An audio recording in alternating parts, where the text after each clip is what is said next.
I miss Jared going in your live. We're live. But anyway, yeah. So we already got some people watching. That's awesome, man. And obviously, I spelled the name wrong, but Gretzky in the comments have got it right. A man who needs no introduction, a man who I see the passion in comics you're supposed to have to do this stuff. So thanks for coming on, brother. Thanks for having me, man. Like I said, I know we've been wanting to do something for a little while, so I'm glad we finally got a chance to have our schedule sync up, and here we are. All right, wait a minute. Now I'll be able to function. Thank you, Jared. So here we are. We are bridging the generations of people doing comic books on YouTube here. I'm on my 10th year. I'm generation 1.5, the only one in that 0.5 because they found me before the second wave came in. How long you been doing YouTube, man? Next month, well, I guess it's in a few days, will be my 3rd anniversary on YouTube. So I started in February of 2018. Nice, man. Awesome, man. And of course, the legend shot me your way, the great legend. Let's get that out of the way. So another thing is congratulations. What, 2 months late on your last Ronin, the Teenage Mutant Ninja Turtles? Your video popped. I know that's a big thing. Yeah, like I was saying, you gotta have a fluke every once in a while. So yeah, I reviewed Last Ronin, and actually my little channel with 500 subscribers got like a 3,500 view video on it. So yeah. I still can't believe that one happened. You're on the right channel tonight. This channel is nothing but flukes, but you know. All right, man. So we were just chatting away before the show went on here, and the Turtles thing, man, that seems to be the bridge. And I like how you get a sense of humor about my loathing of Booster Gold, because you guys do a show on that Comic Core channel, which you tried to explain to me because it's a lot of people involved. Tell them what your show is and when it's on, man. Yeah, so there's actually a few shows on the Comic Core I'm a part of. So Monday, we're actually recording it tonight, but Monday we do Modern Men, which is basically me and Drew Manchu. We got 2 experienced readers on there. And then there's Comic Man Andy, he's getting his feet wet. He's trying to read all of these awesome reads, and he's basically learning from us. And we basically get together every Monday, and we have a poll where people can vote, and we read that book basically and give it a review, and sometimes we'll throw an extra topic in there. But the Friday one is what you're referring to. That's kind of just, you know, the one with all of the original Comic Core members. We got Comic Core Chad, the Great Legends Show, Cat Ridden Figures, Drew's on there as well. We just added Annie Banks for main fame, Comic-Con fame. And we basically just sit around and talk comics for an hour or two, and just you get what you get out of that one. But yeah, I was talking about this Suicide Squad book, and you happen to be in the chat. I'm like, as Legend would say, it's synchronicity. Put you guys, like, oh yeah, Gold Beetle, he's gonna love this one. Yeah, I put you guys on because, like, you know, wife's doing night shift. I just crash it on the couch, might read a little bit, and I'm like, well, look at this. Let's hear what they're saying. So I'm just sitting there chilling out. And then you had me sucked into that Suicide Squad book. Like, I might need to check it out. It's got Black Adam. And then it happened. I didn't go to sleep till 1 o'clock. I was like, burn that motherfucker with fire. Yeah, these Future State books, they're hit and miss. You get some weird things in them, that's for sure. They got some weird throwbacks in these books. Tell them, you knew in the video. You were like, I want to hear what Hallermouth says. So tell them what's in there. They know, they'll know. Let me just peel this bad boy open, and I guess spoilers if anyone actually even cares about Future State. But this is Suicide Squad Future State. But the Suicide Squad maybe appear on one page of this book. But there's 2 stories in this actually. And the second story, as you can see on the very bottom, says also featuring Black Adam. So you get 2 comics basically for $6, which that's a whole nother issue for a whole nother time, I'm sure. But in reality, this backup story is basically, it takes place in DC 1 million. So you got all those DC 1 million characters. Yeah, that's what sucked me in. That's what sucked me in. I love it there. I love this is like a completely unadvertised DC 1 million issue. But then the 7 Deadly Sins, accompanied by Vandal Savage and Teakle, show up. And they just destroy everything in their path. Superman Prime, no chance. The 853rd Century Justice League, no chance. So Wonder Woman, I guess, was in a relationship with Teth Adam, who doesn't have his powers because Earth is just not existent at this point. Yeah, she basically goes and gets Black Adam to recruit him to help fight the 7 deadly sins, because when you're fighting these magic-based organisms, you got to have Shazam-powered people on your side. But then out of the complete blue at the very end, when things are looking their most grim, someone yells, "Look out below," and we get this. The Gold Beetle. Look closely, people. Look closely. Oh, man. The camera doesn't even want to focus on it. It doesn't need to. But yes.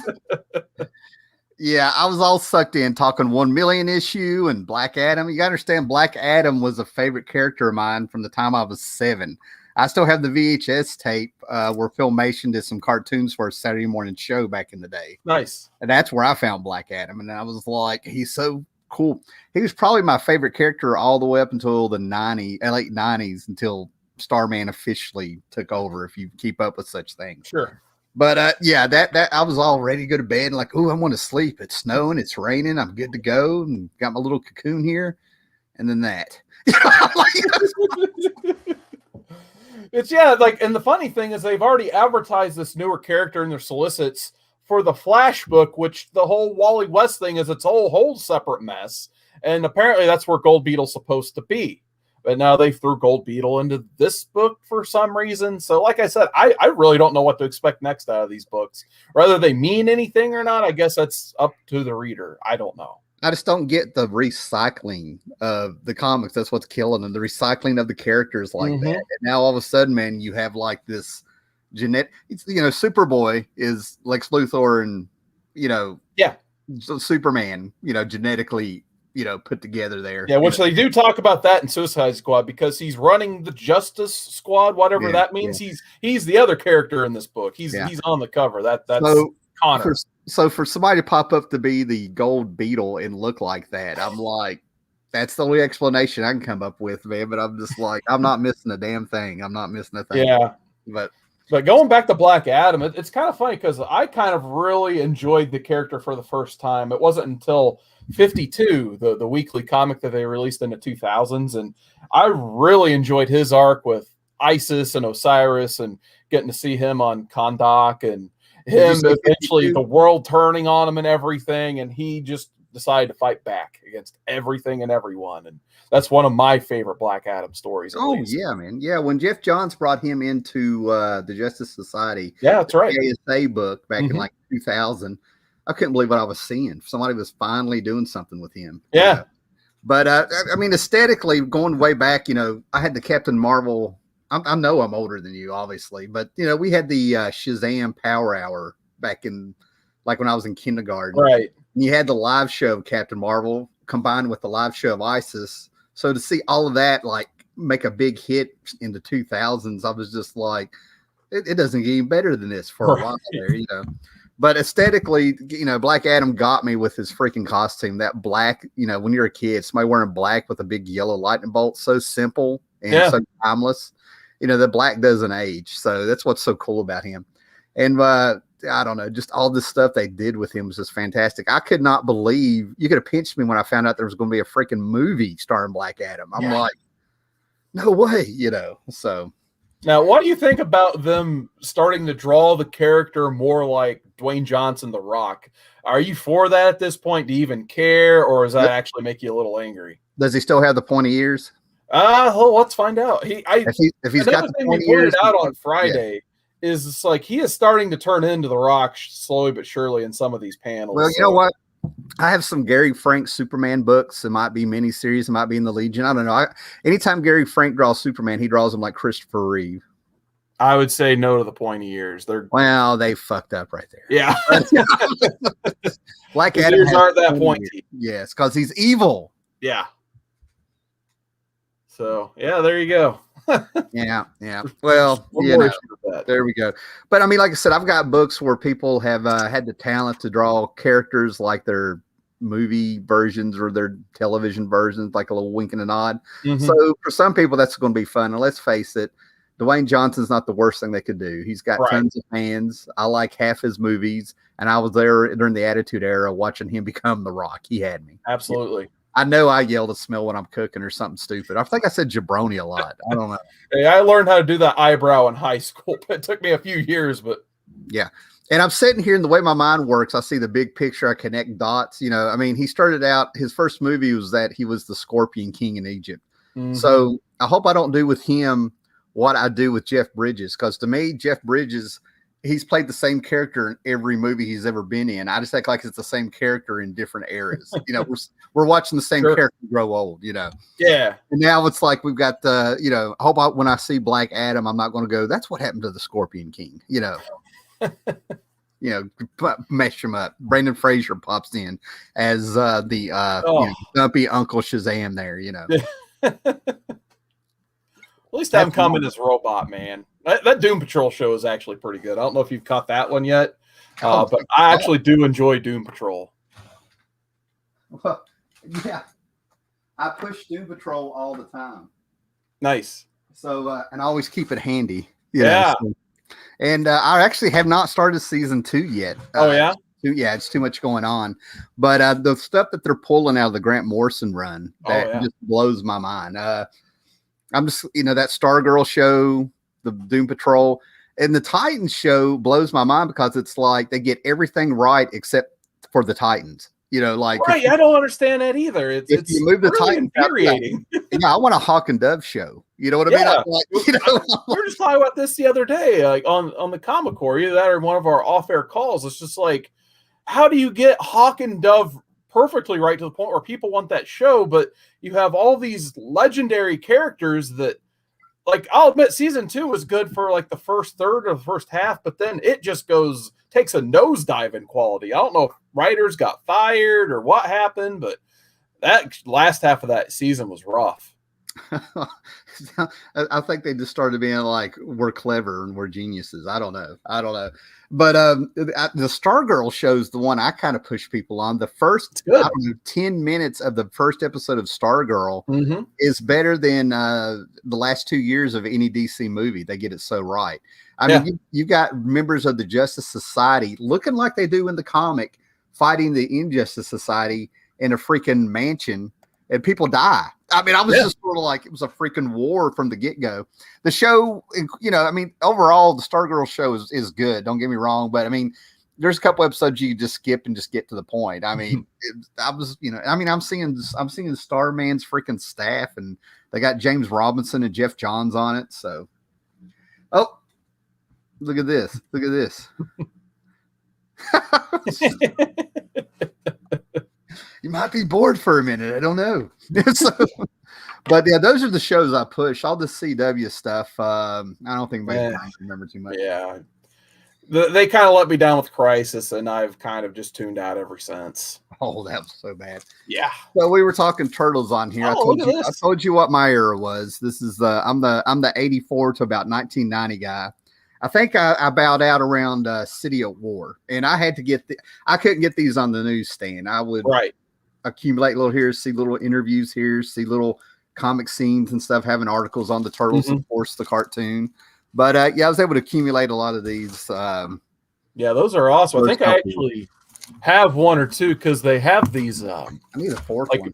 Kind of mystery boxes on Kevin Eastman's website, where it's about the only way to get these things affordable nowadays, because if you go on eBay or online, or maybe when cons come back, these volume 1s aren't cheap at all. So like, actually got a couple trades off of Kevin Eastman's website that he just threw these in as a bundle. So I got these. But it's kind of funny you mentioned City at War, because I wasn't reading Turtles until about a few years ago. I just had never really thought about getting the current comic, because you always have like property comics going nonstop, like Power Rangers, Star Wars, you name it. And it's just like, it's just always bland to me for the most part, with the exception of maybe some of the Buffy books that came out in the mid 2000s. But this YouTuber named Chad 90 Miles from Comics, he is another big Turtle guy too. And he's just like, why aren't you got all this Turtle stuff in your background? Like, you need to check out this comic book. So he was telling me about the City at War story that was brewing, because they redid City at War for the new run. Yeah. And it started about issue 93. Actually, I think I might have it sitting in front of me here, because I just bought another copy of it. And I was like, okay, I'll check it out going into a new storyline. And yeah, this thing, like, as soon as I read this one, I need to go get as many copies from this run as possible. So now I'm trying to run fill this whole thing basically. But I kind of described to you before we started what this Ninja Turtle run is.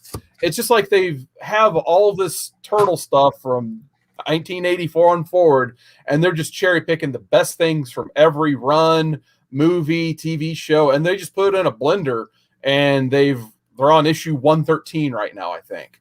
And I got a chance to interview Kevin Eastman about it, and he was basically saying like this is his definitive version of Turtles. None of the stuff before. Well, obviously, he loves all the stuff before, but if he had to pick one to represent the Turtles brand, he would pick this comic book run. But yeah, the City at War stuff is what got me hooked into this new run. So I actually gone back and bought. This is the issue 1, which if any Turtle fan out there, I highly recommend trying to find this issue 1. It's not too hard to find. But yeah, it starts off really good. But yeah, I've absolutely loved Turtles since I got back into, their comics. And of course, excited about Last Ronin, of course, too. The first issue was great. Not thrilled about the delays, but hey, I'd rather get a quality comic over something rushed out, I suppose. See, it was really weird. I knew the delays were coming because when they were doing those San Diego panels online, I caught the one with Eastman. Mm-hmm. And I don't know if it's his wife or his girlfriend was with him there, but he sat there and revealed that the artist had dropped out. And she jumped around and said, "You weren't supposed to say anything." He just kind of laughed like he could give two shits and was like, "Yeah, they got an exclusive here, didn't they?" So I was like, oh, wow. And that was like over the summer. Right. Yeah, I think it was supposed to originally be out like last May or something like that. And then all of a sudden there was this like debacle with the artist. And then the first issue didn't drop till the end of October. Yeah. But going all the way back for people, I mean, this is what happens. I remember this stuff. The Teenage Mutant Ninja Turtles, a lot of people don't realize how unique that was, in America in the indie scene. I mean, you see him, you're like, what is this? So that first issue, going all the way back to the first issue, what I think made the Turtles and got people to, in my opinion, this is what saved that whole concept is when you read the book, they're fighting ninjas on a roof, and then you have, some ninja or something is freaking out, like, what are you? And, oh, you bleed. He goes, yeah, I bleed. And you do too. And he cuts his head off. And I was like, oh, this is good. This is not a cartoon book. Right. And it's just weird how it evolved into that cartoon from that and into the action figure line. I just remember, like, I probably didn't read the original issue 1 until like maybe high school or college. And I was just like, whoa, this is completely different than what I expected. Yeah. They're asking Shredder to commit seppuku by the end of it. I'm like, whoa, this is some interesting stuff here, to say the least. Yeah, I think the word I'm looking for is it was a contradiction. It looks like something that would be like all cool for little kids and stuff. And then you find out they're like maiming and killing and decapitating, and there's stakes. There's life and death stakes with the Turtles, man. Yeah. I'm just glad they didn't have that. That I just hope they've never had that comic where they think Splinter's dead and they're like, "Oh, you killed my master." I'm like, no. That's kung fu. That's not ninja. Oh, I did have one piece of art I wanted to show you because for whatever reason, I don't think I posted this one online yet. But I posted a Rorschach a few months back that I got from this artist Dean Kotz, and I liked it so much I got another commission from him. And I decided to get a comedian. Hold on. Let me get you up here. Sure. But yeah, I just need to get a frame for this still. I got this about a couple weeks ago in the mail. But yeah, he's been killing it on these commissions I've been ordering from him. Yeah, so. Didn't you tag me in one of these on Instagram or something? Yeah. I was like, Howler must likes Watch Me. Probably like that sketch. So I hadn't had a chance to really show off the comedian one I got yet. And he actually threw in a couple cards as well. So the last one I ordered, I got the Night Owl card, and this time he sent Dr. Manhattan. So he just free of charge, he's throwing in these little sketch cards too. So yeah, it looks like he's using Copic markers or something. Yeah, yep. So yeah, getting these. I thought about just ordering the whole line, but then his prices went up, which they probably should have because the amount of detail he's putting in for the prices, he probably should ask for more. I'm gonna see who's in the chat here, man. Absolutely. Oh man, it's been alive. Okay, of course we got old Gretzky here who popped in before we even started. He also has Woodward's name spelled right here, since I put in an extra W, which I'll have to fix. What is this? What's up, guys? Tim, 3 videos in 3 days. Wow. Yeah. Oh, that's funny. We got John out there. What's up, John? John is a regular on here. Comic fan. All right. What's up, brother? Dennis Hayes. How much snow did we get? Too much. Easy answer. John, Dennis Hayes. Victor Thomas is here. What's up? A lot of talk about the snow, man, and turtles in here. Knights of Old is in here. What's up? Oh, what's up, Knights? And Chris Lackey is here. Nice. Oh, I love that avatar, man. It's like, hey, this is my lady.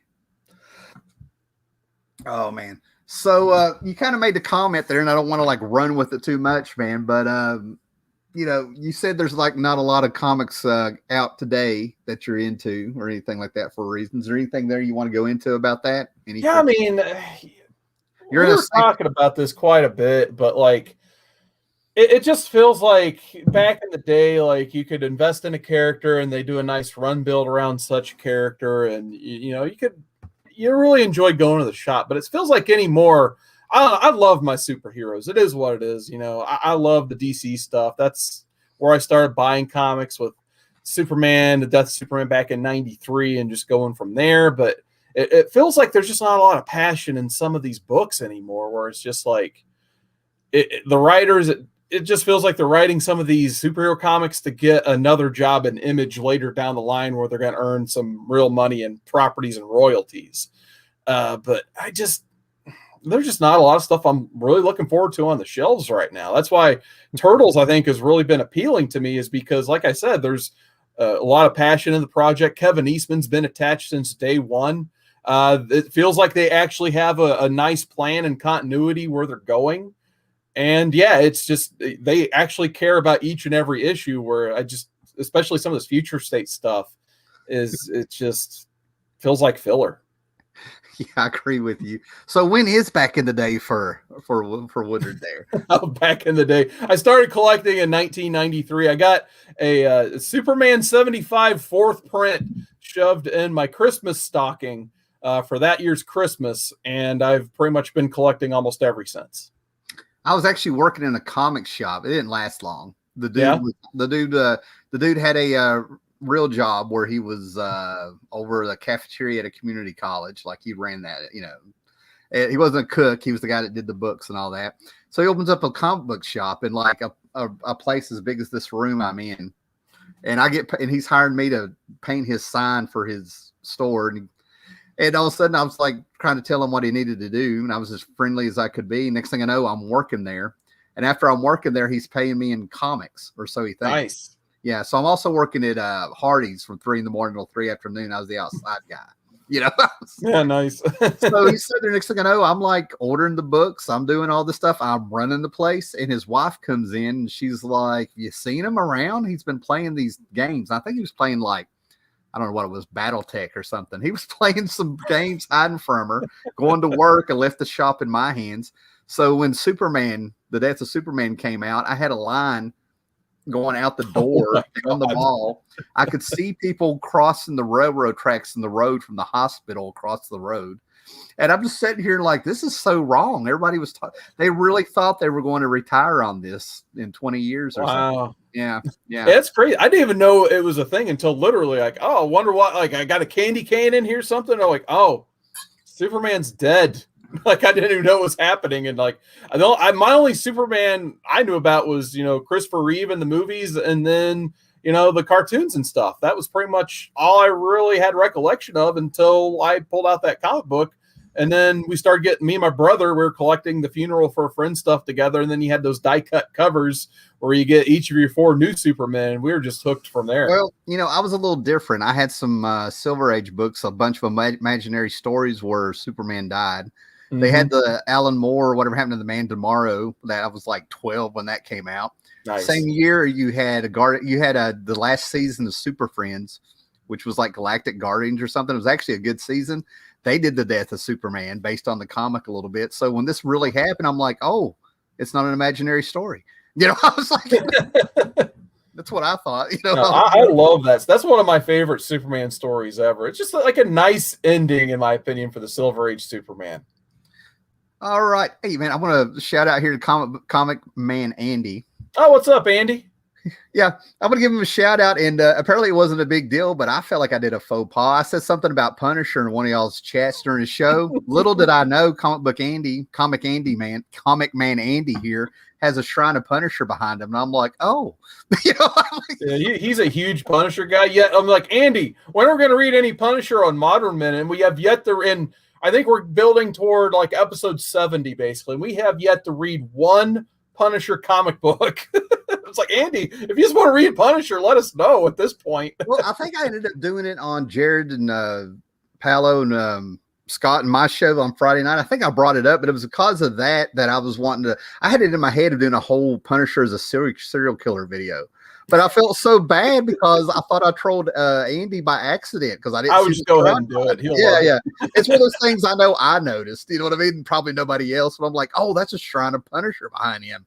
Oh, I'm like, well, I'm just going to come in your house and not flush your toilet when I use it. Sorry. I feel like you can make fun of as much Punisher if you want, but if you mess with his Saga, then that's where it'll get ugly.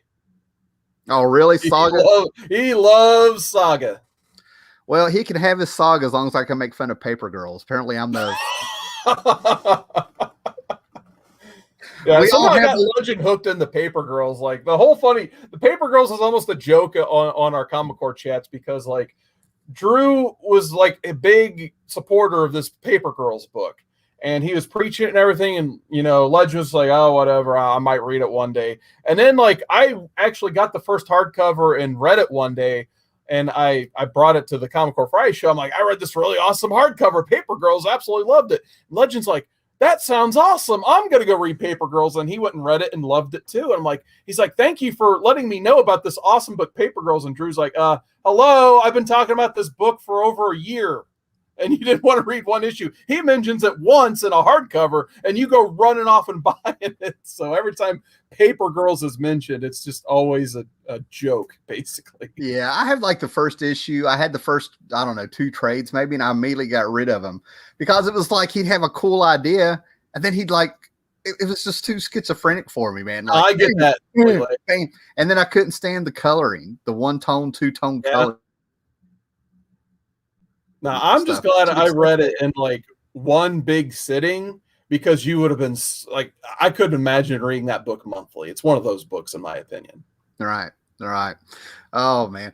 But it's over with. And aren't they making a movie or a TV show or something? I feel like they're making a movie and a TV show on everything. So at this point, maybe, not sure. Of course, Why the Last Man's been the same way, but I think that may actually finally happen this year. But they've been wanting to make that show for 2 decades now somehow. All I'm going to say is that I'm so glad that I got to finish and enjoy Why the Last Man before I saw the chick that writes it on Twitter and like, oh God, she's nasty. But anyway, I'm like, I was like, oh, dodged the bullet there, Somebody keeps yelling out here about Doomsday Clock. I was going to say, there's a lot of hate for Doomsday Clock in the chat. I'm going to go ahead and show it. I think he's posted 3 or 4 times on here. And I think Comic Andy's telling me to do the serial killer clock. I didn't end up hating it. It's just the balloon was off the rose for me with messing with the Watchmen. Yeah. 2 years ago, with the Before Watchmen stuff. And I think 2 of those books out of the Before Watchmen stuff were actually decent, Yeah. Unnecessary, but decent. Right. So when Doomsday Clock came in, it was, I think Jared and I had this talk many a time, but I think a lot of people came up like 2 people trying to do the best they can against some odds or something. Gary Frank and Jeff Johns. I felt bad. I feel bad for when a good artist is stuck on a book like that. Right. Oh, absolutely. He's working his ass off. He's doing some of the best work he ever did. So at least it's pretty. At least to look at. So no, it seems like it was plagued by politics, and unfortunately, it looks like one of the guys was Gary Frank, who took a little heat for that. I'm just like, it's still a good-looking book, in my opinion. You can't take anything away from at least the art part of it. You can criticize the story all day because, I mean, unfortunately, they proved to themselves it wasn't a necessary story to be bringing in all of these characters. Between Doomsday Clock and the three Jokers. I hope Jeff Johns is through trying to be Alan Moore, you know. And yeah, I think it's time to move on. Like him and Scott Snyder both. I think it's time for those guys to like just move on to something completely different. Like I love both those writers. Like there's a lot of stuff I love from those guys, but like Jeff Johns' track record as of late, like I kind of enjoyed those stories for the most part, but they're forgettable at the end of the day. Let's be honest. Snyder is one of those guys I don't say anything about because he's got people that loves his stuff, and that's cool. Sure.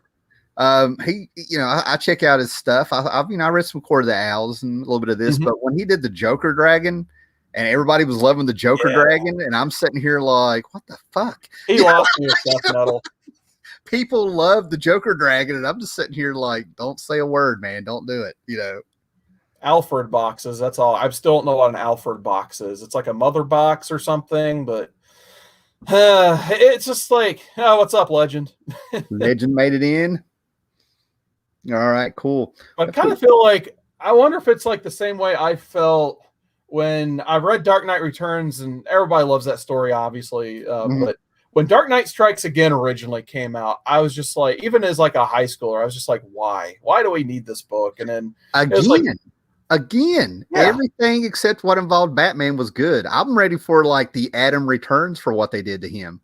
All shrunk down, and he's fighting. You know, you just see him fighting like gigantic, vicious monsters jumping out of the sea. Yeah, in a petri dish, and it's microscopic organisms he's killing and eating raw to survive. Yeah. I was like, this is awesome. And then all of a sudden, when you turn around, Batman has gigantic Hulk gloves.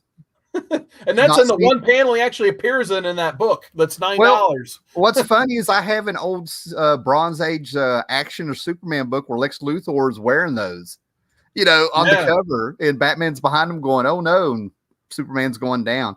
But I was, you know, but it was like everything except what involved Batman in that book I loved. I thought it was really good, you know. No, I agree. It shouldn't have been called a Batman book, but I guess they had to, just to tell you it was a sequel to this book from the 1980s. But it's just, that's still weird to me this day. And then the third one they did was even more unnecessary. I couldn't even tell you what that was. Basically a Superman story that wasn't that great, unfortunately. Yeah. There's no reason to take 12 issues to shoehorn the Watchmen into the DC universe. Yeah, absolutely.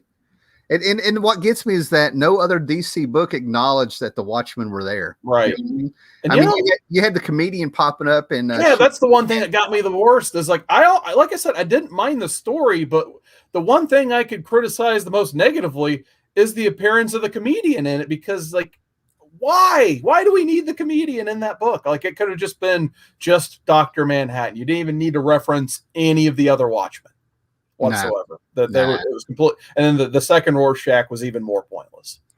There was things I thought were clever where they continued with the Charlton characters, you know, morphing them into Watchmen characters. And I just went, but Punch and Judy, is that what it is? I just went blank on them.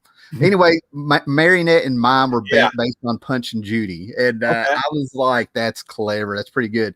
But then they lost me when he had actual invisible guns, you know, and I'm like, "Oh, I forgot about the invisible guns." The invisible guns, the invisible shanks, and I don't know. I was like, "Are you kidding me?" You know. Yeah, that's, like I said, that's a tough one to talk about. It really is, because you want to like it, but there are those things in there you just can't like. Well, just getting back to Batman a little bit, I was kind of showing this, but went to the great Ollie's. Do you guys have Ollie's out in the, what are you, Midwest? Yeah, I'm in Indiana. They just built one over in Terre Haute that's about an hour away from me, and I made the mistake of going there during the holiday. It looked like a tornado just went through that place. But I want to go when it slows down after all this COVID craziness, because it looked like there's a lot of potential there to get stuff like you got in your hand there. Well, I got 2 or 3 years worth of haul videos here and there scattered about when I go to Ollie's. Right. But now it's not going to show up. But this is Batman Noir, The Long Halloween hardback, a $50 book, brand new, that I got for $9. So I've been flipping through this, so it's worth going to. But I just love the whole. I've never bought any of these noir books because I think it's hilarious that they save money, charge more money, save money with the printing because there's no color, and tell you it's film noir. It's noir, you know. But this works. This works in black and white. This is one of the books. Details, artwork works. I mean, just some I like the deep blacks and the heavy blacks. But yeah, I can imagine like a Tim Sale doing some good black and white stuff for sure. Like in a book like that. Besides showing off my deal, we're talking. I'm telling you, I'm really feeling like more and more people are going back for the older stuff, or they're digging through their older. Oh, absolutely. They fill that in. And I think more people are finally realizing that some of these bookstores and thrift stores are really the place to go to get the deals. Like, I'm a big fan of half price books. There's 2 I shop around me, and one of the deals I did get last week was I got the Absolute Superman 4 Tomorrow, and it's still sealed, and they had it for $30, and I just threw a coupon on it, so I got it for like 25. So not every day you see an Absolute Edition sealed for like less than 50, let alone $30. Oh yeah, man. Was that the Azzarello Jim Lee? Yeah, this one's exactly the Brian Azzarello Jim Lee story. I'm not a big, huge fan of the story. That's me not already owning this Absolute Edition, but I mean, if you can get an Absolute Edition of Jim Lee artwork, I'm good with getting that. Well, I tell you what, I'm impressed. I'm impressed with the fact that I can get Azzarello right in one of his books, because I get Bendis, Greg Rucka, Brian Azzarello, and some fourth guy all mixed up. Because they all started out as crime writers. No, absolutely. Ed Brubaker's probably in there.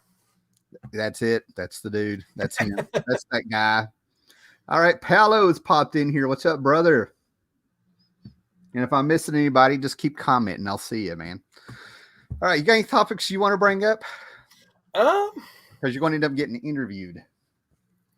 I mean, you can just go wherever you want with it, man. Well, you started in '93, which is like the '90s, and a lot of people, complain about, they have things to say about the '90s. I'm one of those people. The glut of comics was there, but the cream rose to the top. Do you remember some of the stuff you were collecting since that's your back in the day? What kind of pulled you in? Honestly, it took me a little while to really get into the writing and the artistry of characters. Like, when I first started collecting the Superman stuff, my 2 favorite artists were Dan Jurgens, for sure.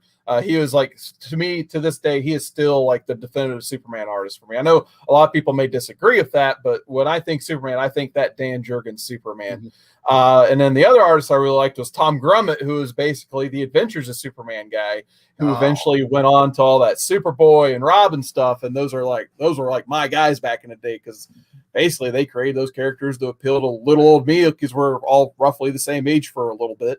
See, Tom Grummett, Tom Rainey, I can name like 3 or 4 guys if I really start to think about it. Those guys are so underrated and so good. So I cannot believe you brought up Grummett. Well, Grummett is one. I finally got a chance to meet Grummett a couple years ago. Like when I met him, like I threw out my back at work. Like I could barely walk. But I knew this con was coming up. Tom Grummett was going to be there. I'd never met him, and he was like one of my bucket list artists I wanted to get in my sketchbook. And my brother, we went together to this con. Like he had like a bad something going on, like flu or food. I think it was food poisoning, come to think of it. But he still was like gung-ho about going too. So you got the 2 saddest looking individuals walking into this con. I can barely walk. He can barely even stand because he's just sick, but still wanted to be there for some reason. But eventually I got my Superboy Tom Grummett sketch. And by the end of that con, my back was somehow fine because I eventually just walked it all off instead of sitting at home. So yeah, that's my Tom Grummett story. Finally getting a chance to meet him. And he was a super cool dude too. Like one of my favorite artists that doesn't get enough love for sure. I'm listening to you, man. Don't get me wrong, I'm listening to you, but they're cracking me up in the comments here, man. they're dying to get me to go off on a Booster and stuff. And Legend, you need to watch the rewind, man. We gave you a shout out at the beginning. Yeah, absolutely. We already showed the Gold Beetle panel, Legend. That's all good. Yeah, Booster's a bitch. He's a loser. He's got the origin of a villain, and I'm still waiting for them to go ahead and make him a villain one day. You know what I mean? Yeah. He's really the monarch. Yeah. But anyway, that would have made more sense of Captain Atom. Just you're not wrong. Yeah, Booster, and it's like, I swear sometimes I get paranoid. Like DC watched my videos. I have a whole video from like 7 or 8 years ago, 30 minutes of me like why I hate Booster, and all of a sudden, as soon as I made that video, they put Booster with Commandy, one of my favorite characters, and everything I start liking, they throw Booster in there, and I'm like, they've got to be doing this on purpose. I can only imagine your reaction back in the day when they're like, "Oh, this guy's gonna be he's getting his own book, but then he's got to be on the Justice League right after that with all these other losers and Guy Gardner." Well, I had some friends that worked at a place called G2K Games. When they opened up their video games, and I helped them pick out books, to put on the walls and comics. But I got to know them so well, and I'm still friends with some of them, that I walked into the shop one day and everybody was real quiet, and they were like, "We feel like we need to tell you something before you get your issue of 52." And I'm like, "What is it?" And they went, "Well, we knew you weren't going to like this. We've been letting you know." They really discussed it before I came in, how they're going to break it to me. They couldn't just let me go home. And that's when they made Rip Hunter Brewster Gold's dad. Because Rip Hunter, another one of those great characters I discovered back in the 80s, they I'm like, wow, because they both got blonde hair. What the fuck? I'm still sore. I mean, it's like 17 years ago or something like that. And I'm still like butthurt. That's one of, everything Booster. That's what got me. That's enough about me and Booster. I'm going to drink my peach knee-high and calm down. Yeah, I guess going back to your question, though, like, once I got kind of over the Superman stuff, because it just kept going and going, like, I slowly started to drift over the Marvel side a little bit with the X-Men stuff, because X-Men was hitting really big in the mid-90s. Age Apocalypse. Exactly. You got it, 100%. Between the cartoons, the Age of Apocalypse storyline, followed by the Onslaught stuff. That got me knowing the X-Men a little bit from the comic side. You got to think, like, Joe Mad was one of the artists, both Kubert brothers. That was my first exposure into seeing their art for the first time. And then, of course, still on the DC side, the other art and writer I really liked was Mark Waid, Mike Wieringo over on The Flash. Slowly starting to get into that book a little bit too. I am so you mentioned Wally West at the beginning of the show, and I held back, being like, he earned being the Flash. What they've done now, I'm so glad you were around for that. That was, a lot of people with the 90s, you have Image, Age of Apocalypse, Heroes Reborn, but a lot of people forget, or they don't think about it, is that very Flash run where Wade came on there.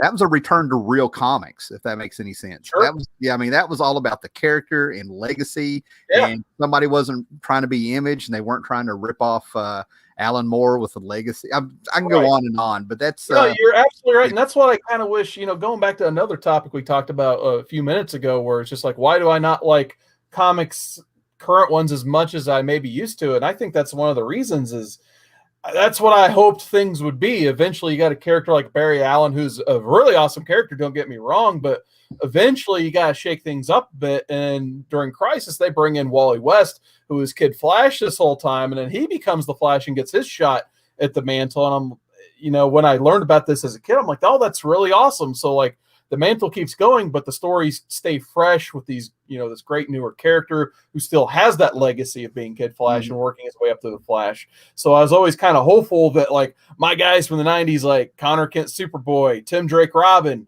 would eventually, do something very similar. And I think with, that Teen Titans run, Jeff John 2003, where they started to develop those teen characters into their adulthood quite a bit better than anyone had ever done with those characters previously, in my opinion. It was that run that made me take Con-El Superboy seriously. Absolutely. Before that, it just nothing real. He was very dated. Much as I like that character, he was very dated in like 4 years. Yeah, they hit 100 on his own run. Like, boom, they needed to do something completely different. And Johns came in right place, right time with Connor. Oh yeah, I mean, some of the only Superboy issues I have is when they turned him into Commandy for 3 or 4 issues. Yeah, maybe a little. I do remember that. Yeah, I think it was like issue 50 around that. I think I actually saw that. Listen to you. Are y'all hearing this? Listen to you. Issue 50. That's Don't be coy. These books. I see. They had like the brownish gold font and everything. But yeah, that's what I was kind of hoping that, DC was going to turn into going into the 2000s, because they had like legacy characters on top of legacy characters, like especially with the Trinity. You had like even Wonder Woman had Donna Troy and then Cassie Sandsmark. So like they're developing all of these characters. And then you get to about 2011 and the New 52 thing happens, where they're just like, that some changes were good, but overall, for the core readers, the changes I don't think were the best. Well, they finally got their books to a point they were excellent. When you got the Blackest Night, to me, the last great thing DC did. I agree. Fantastic. That's it. That's me. That's the bookend for DC right there. And that's where they brought back Barry just in time for him and Hal to be in that storyline together. Yeah. Oh man, yeah. Anyway, yeah. That's kind of like Marvel and Secret Wars for me. The 2016 Jonathan Hickman Secret Wars, like I kind of had the same experience with my Marvel characters, just because like there were just so many number ones and new comics and runs going on, and I couldn't even tell you what's going on in most Marvel stuff now. But I read Secret Wars, kind of didn't have a clue what was going on, but I just read it as a good Fantastic Four story basically, and it has a nice little cap that ends Fantastic Four for me, basically kind of the Avengers for me. And after that, I'm just like, I think I'm kind of done getting Marvel regularly. Like I was just kind of good. Yeah, there's been a lot of discussions about what a book end for Marvel is. I mean, there's we brought it up with some people in the chat before stuff where we talk. Some people feel like the first 200 issues of the Avengers, the only ones you need. The first 100 issues of Fantastic Four. When they did Marvel Team Up, the real Marvel universe ended. And a lot of people have it to where Infinity Gauntlet was the end of the real Marvel universe. For me, it was like Earth X. The Age of Apocalypse was, to me, it was so different and influenced so big by video games and manga and anime that they'd spent 2 or 3 years gutting what Claremont had built up in 17 years. And they were finally going forward, new and new stuff. That's an interesting way to look at it. Yeah. So to me, that's when they were like, it's like what you're saying about DC going in the right direction, and they just stopped, putting up everything. I think Marvel did the same thing around the time. I just really feel bad for the people who've only gotten into comics since 52.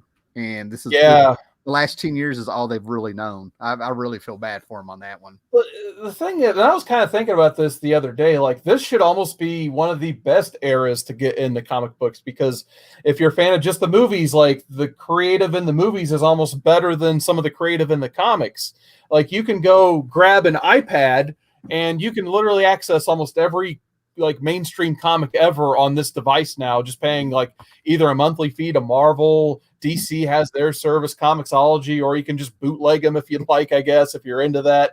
You have anything at your fingertips, and for some reason, it's just, I don't know, it's just you figured the actual current product would be better, and they drive that more than ever with all of this other stuff firing on all cylinders around it. It's just irony. Yeah. Yeah. I'm like, so yeah. We got Paulo Costa here, and he brings up the JSA book that we mentioned and stuff. Great way to handle legacy and the stuff that they did. That was a solid book. We got Stay Puff 1983 here. I think he does a lot of live shows. Up, Stay Puff? Yeah, Stay Puff's great. Yeah, I've finally been picking up 5-10 minutes at a time, but I kind of keep stuff on while I'm doing stuff around the house. He does. Now he is the guy that does a lot of the chatting with people in the comic book community. He gets he has a Saturday show. Yeah, Saturday show. All right. And Sequential Geeks in there. Yeah, he's talking about the Ultimate Universe. That's another thing that kept me in the comics. When I made the transition going to high school to college, like I kind of did fall off for a little while, but I walked into a store, and the two things that popped out to me were once again Mark Waid, because I liked Waid and Wieringo in the Flash. I saw they did Fantastic Four 500. So I had to get that. And then the Ultimate stuff, Ultimate Spider-Man, I think 34 is the one I picked up. It's the Venom Part 2. And I'm just like, okay, I don't know what's going on in Marvel all right now, but those Ultimate books at the time were perfect to pick up and just hop into the story, because there wasn't tons of backstory and history. So that was good for me at that time. Now with the Ultimate stuff, their problem was they eventually shot themselves in the foot, because eventually you needed to know all this history getting into the Ultimate Universe. So their original point was then moot, because later down the line, it's just like, what is going on over here? But that first run of Ultimate stuff, I still love to this day. Okay. Like the Spider-Man, X-Men, the Ultimates, and then the Fantastic Four one wasn't too bad either. They did do the zombie stuff over there, but I like the actual Fantastic Four book better than the Ultimate one back in the day. Well, I tell you what, us dinosaurs, us salty guys, we have opinions on the Ultimate stuff. So it's really cool to hear somebody that this is when they were growing up. You know what I mean? Like this would be me like talking about late 70s, early 80s stuff. So that's really cool to hear that. You still have a fondness for all that Ultimate stuff, man. That's awesome. Yeah, no, I still have I finally got all of the Bendis and Bagley Ultimate Spider-Man. So I have that entire run, issue 1 to 111. And awesome. It took me a while to get it, because luckily, it's one of those situations where I'm like, I'm never gonna have that first issue, because it was like a triple figure book for a long time. And then, like I said, eventually people just stopped caring about Ultimate Comics. And yeah, now you can get that book real cheap. Like it's good reads, and you can get them for for $1 a piece. Look at this Undisputed Frost there. Sorry, man. I got to give my shout out to my buddy here. Good seeing you, man. Glad to see you around there. Awesome. All right. A lot of talk going on in the chat. Now, brother, it is hitting on the 7 o'clock mark. We talked beforehand. You got to record. You got Modern Men to do, record something. Okay. So do we need to wind this up here so you can get on the yeah, that's fine. We can go ahead and wind up if we're good. Okay, man. But yeah, big thanks for having me, man. Like I said, I know we've talked about this a couple times, and you finally hit me up on Friday, and like I for some reason have a Sunday off for a change. So yeah, absolutely. So this is a great time, man. So big thanks for having me. Well, in case they don't see the show or they're not still on there, you give Andy and Drew, Legend's still out there. You give everybody a big shout, hey for me and stuff. And tell them to give me a yell anytime. No biggie, man. Oh yeah. All right, man. But thanks a lot. Thanks a lot for Woodward. Check out his channel. Check out all his shows. I got to tell you, I enjoyed myself. This was fun. So, yeah, absolutely. I can't believe it's already 7 o'clock. Like we talked about an hour. Like, oh man, like that went really fast. Yeah. All right, man. So I'm gonna correct your name in the title maybe tonight. So, but I'll catch everybody later. You got any final words there, my brother? Oh, like I said, we'll be recording Modern Men tonight, so it should be uploaded tomorrow for Monday. And then maybe I'll do a whole video this week on my channel. I've got like a whole bunch of turtle books and stuff to show. So maybe I'll do a Tuesday night live stream. We'll see. But yeah, just look me up on Instagram, Twitter, YouTube, CWoodard19. It's just right there. So I use the same tag on everything. Yeah, that's right. And guys, make sure you got the bell on for this channel and for Jared to catch our show on Friday, the Cavern of Chaos and stuff. Just know we kind of go back and forth when I'm not available. So make sure you check that out. And like I said, check out Woodward stuff. All right. Later, guys. Later.